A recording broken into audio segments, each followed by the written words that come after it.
And here at home, about 100 people gathered to protest at Public Square today. Over the last 2 days, there have been several demonstrations in and around downtown Cleveland. They prompted Cleveland Mayor Justin Bibb to issue a call for peaceful protest.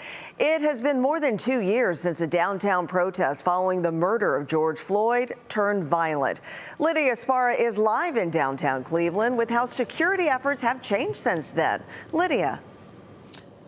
Hi, Lena. Of course they did change. They had to change because anytime you have a controversial issue, you're going to have heated conversations. So the lessons of the past seem to help the city prepare for these latest.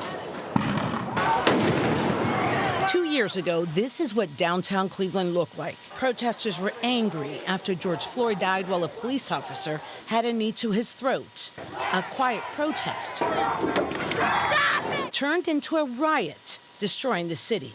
This is Cleveland today. The people united will never be defeated. Another protest, this one for the reversal of Roe v. Wade. At the same time, fans leave a Guardians game. Mary Ann Brown says she remembers the riots well. I was down here when that all happened. It was terrible. And she wasn't alone.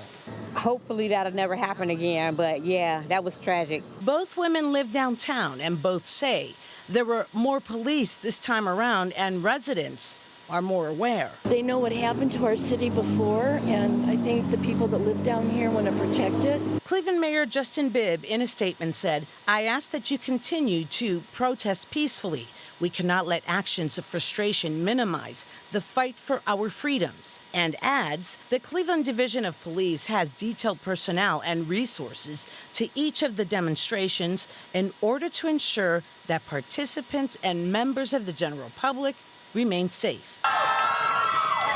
And after a weekend of intense protesting, it appears all the lessons of the past help the city to prepare for the future.